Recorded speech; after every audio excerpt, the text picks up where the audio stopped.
Welcome to Sweet Dreams Storytime, or should I say Snoring Time, because this is the snoring edition.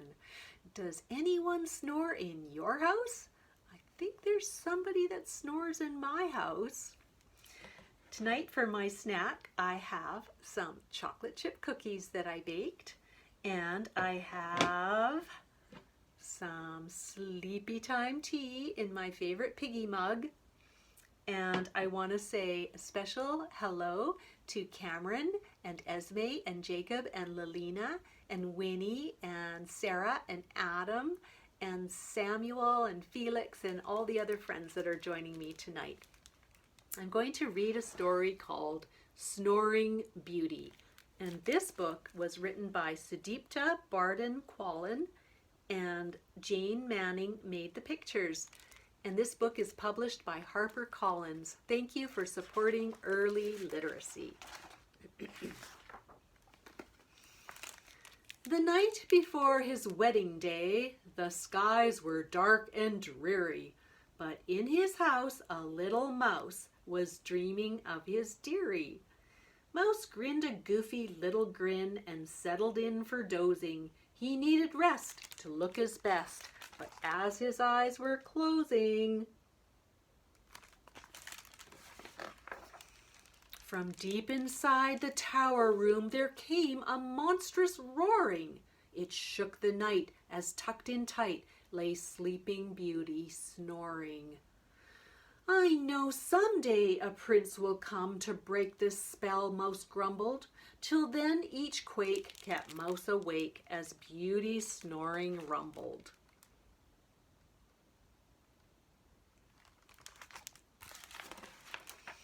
Mouse rose to close the shutters. Then he peeked outside the tower. His eyes grew wide. "A prince," he cried. "I'll sleep within the hour." "My name is Max," the prince announced, his manner prim and snooty. With shoulders squared, Prince Max declared, "I'm here for Sleeping Beauty."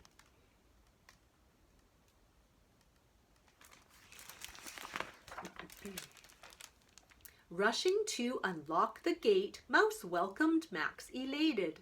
From Beauty's room came snoring, and Mouse's hopes deflated. "Who waits in there? A troll? A bear?" asked Max through all the clatter. The tower shook. From every nook small creatures ran and scattered.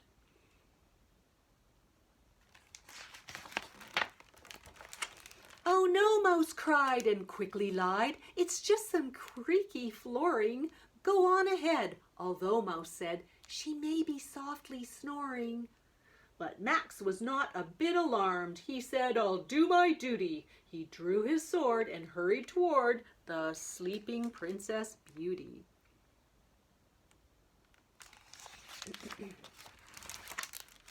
As Max knelt next to Beauty's bed, her lashes gently fluttered.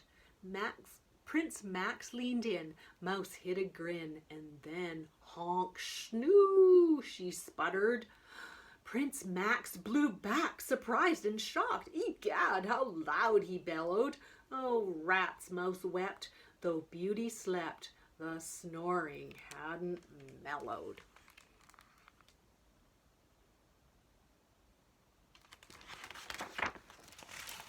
Mouse said, "Let's work together now to stop these royal sputters. I propose we hold her nose." "Oh, I suppose," Max muttered. Mouse waited for a snoring pause, then pinched her nostrils tightly. Max puckered up, but then kershop, she snored impolitely.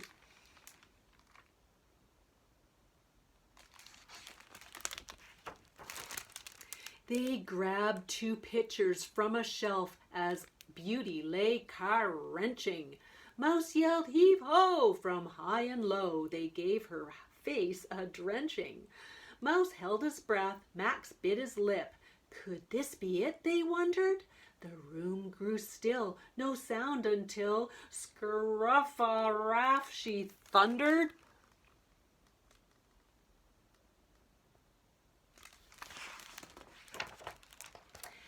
"Let's try another plan," said Mouse, "to solve this snoring pickle." Max nodded yes. Mouse said, "I guess we could give her a tickle." They pulled the sheets from Beauty's feet, and soon they heard her titter. But when "Argoom" boomed through the room, both Max and Mouse grew bitter. Uh-oh.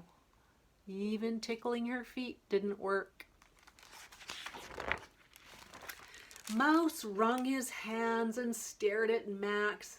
"That's it, I'm done," Max shouted. To Mouse's pleas of "Kiss her, please," Prince Max just frowned and pouted.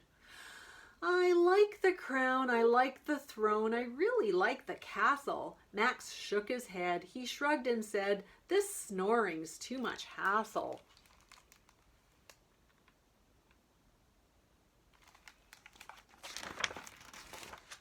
As Max walked off, Mouse heard "Caroosh." He paced before the mirror. One kiss would do, but how, from who? At once it all got clearer. Mouse knew that what he would have to do. "I hope I won't get cooties." Through snoring, roaring snores, Mouse crossed the floor and pressed his lips to Beauty's.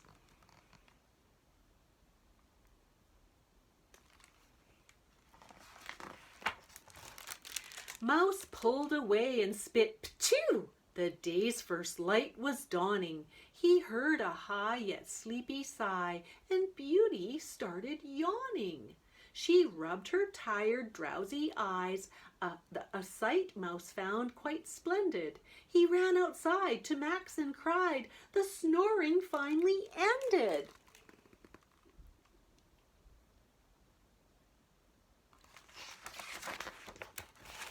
Max followed Mouse into the room. "Go kiss her now," Mouse prodded. Max bent a knee, said, "Marry me," and Beauty beamed and nodded. With just a bit of time to sleep, Mouse slumped against his bedding. He woke at 8 to celebrate his stylish double wedding.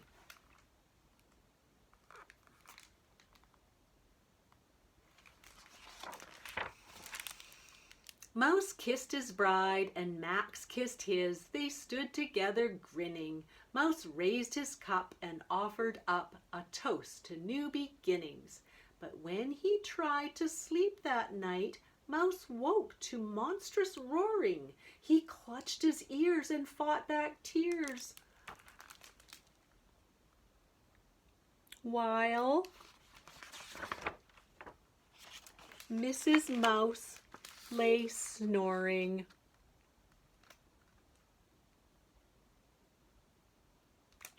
The end. So I'm going to suggest that maybe they get some earplugs. That is a good solution, I think, to this problem. And so I hope I see you next week, and have a good night's sleep, everybody. And I hope nobody keeps you awake with snoring. Good night.